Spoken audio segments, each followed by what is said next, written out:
Bienvenue dans cette plongée sombre et troublante à travers l'histoire, où nous explorons les esprits les plus sinistres et les actes les plus impensables. Aujourd'hui, nous allons examiner de près le top 10 des pires tueurs de l'histoire, des individus dont les noms résonnent avec terreur à travers les époques. Accrochez-vous, car nous allons naviguer dans les méandres les plus sombres de l'âme humaine. Et avant de plonger dans ce voyage perturbant, n'oubliez pas de vous abonner pour ne manquer aucune vidéo captivante. Partagez ce contenu avec ceux qui aiment l'histoire macabre et n'hésitez pas à montrer votre soutien en appuyant sur le bouton like. Vos commentaires sont également les bienvenus. Prêts à découvrir l'obscurité de l'humanité? Allons-y. Numéro 10. Yang Xinai, le tueur sans regret. Yang est né en 1968 dans la province de Henan, en Chine, d'une famille très pauvre. À 17 ans, il s'est mis à parcourir diverses provinces chinoises en travaillant comme journalier. Par 2 fois, il a été accusé de vol, puis pour tentative de viol, ce qui lui a valu 5 ans de prison.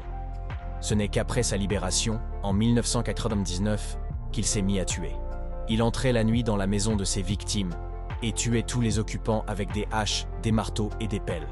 Yang a admis avoir tué 65 personnes, en avoir violé 23 et sérieusement blessé 5 autres. En février 2004, il a été déclaré coupable de 67 meurtres et de 23 viols et condamné à mort. Il a été exécuté 2 semaines plus tard.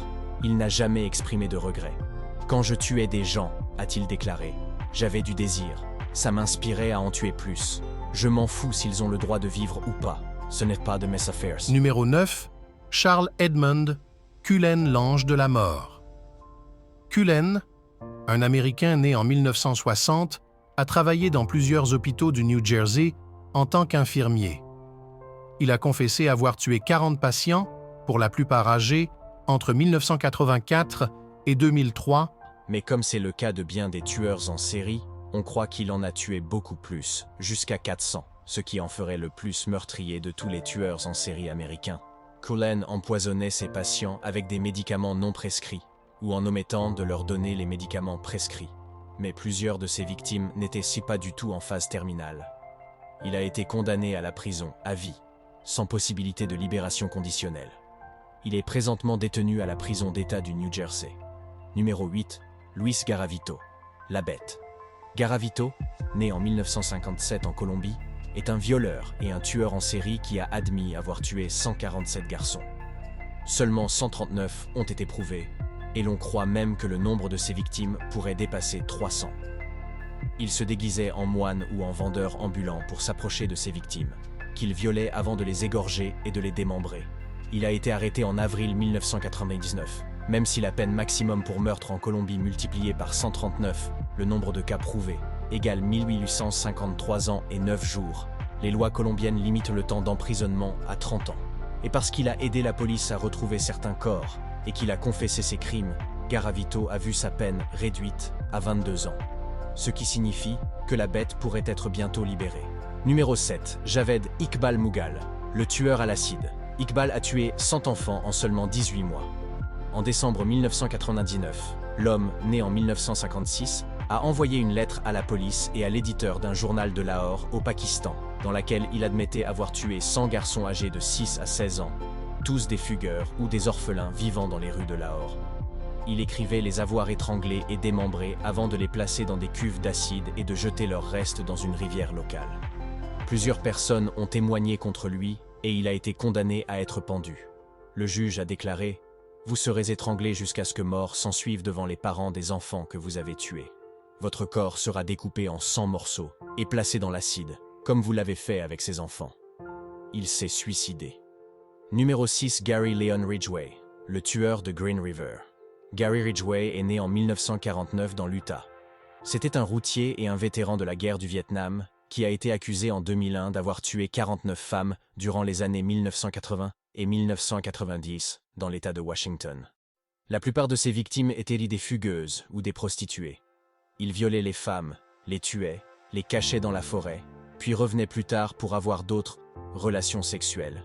Comme il l'a ensuite expliqué lors de son procès, ce faisant, il n'avait pas à payer pour le sexe. Ridgway a évité la peine de mort en indiquant aux policiers les lieux où il avait laissé ses victimes, comme 5 d'entre elles avaient été jetées dans la rivière Green. La presse l'a vite surnommé le tueur de Green River. Il est emprisonné à vie, sans possibilité de libération conditionnelle. Numéro 5. Pedro Alonso Lopez, le monstre des Andes. Pedro Lopez est né en 1948, en Colombie. Il a violé et tué plus de 300 filles à travers l'Amérique du Sud. Il ne tuait jamais la nuit parce que, disait-il, tout le plaisir résidait dans le fait de regarder sa victime dans les yeux pendant qu'il la tuait. Il a été arrêté en 1974 en Équateur après une tentative d'enlèvement ratée et condamné à 20 ans de prison en cellule d'isolement. Il a été libéré le 31 août 1994 pour être arrêté de nouveau 1 heure plus tard en tant qu'immigrant illégal par les autorités colombiennes qui l'ont ensuite accusé du meurtre d'une fillette de 8 ans. Déclaré irresponsable de ses actes lors de son procès, il a été envoyé dans un institut psychiatrique de Bogota. En 1998, il a été déclaré guéri et a été relâché après le paiement d'une caution de $50.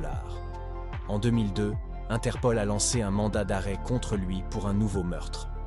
Depuis sa libération, nul ne sait où se trouve le monstre des Andes qui a un jour avoué à un journaliste qu'il serait content de pouvoir encore tuer. C'est ma mission. C'était avant d'être libéré. Numéro 4. Ted Bundy, le tueur charismatique. Ted Bundy est né en 1946, dans le Vermont. C'est l'un des plus célèbres tueurs en série américains. Il a violé et tué au moins 36 femmes entre 1974 et 1977, dans 7 États différents. Certains croient qu'il en aurait tué une centaine et plus.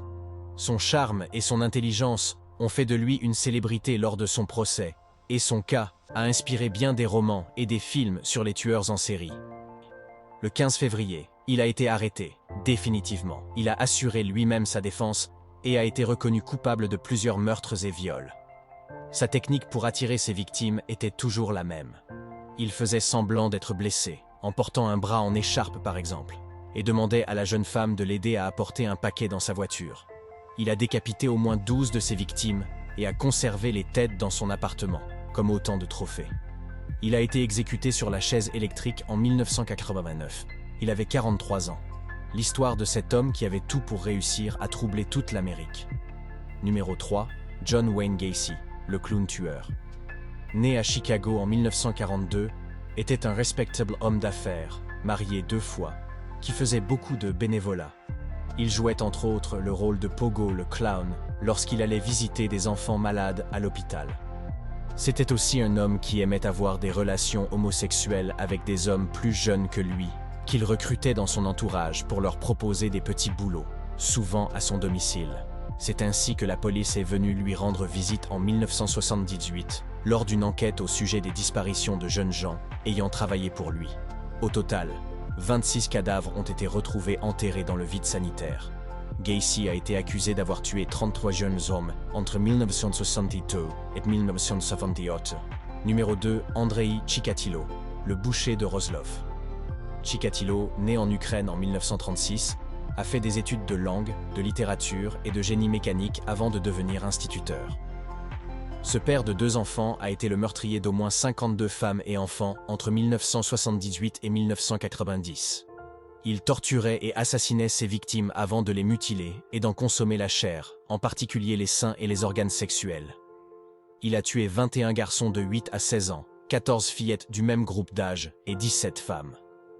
Il a été condamné à mort en octobre 1992 et exécuté d'une balle dans la nuque en février 1994.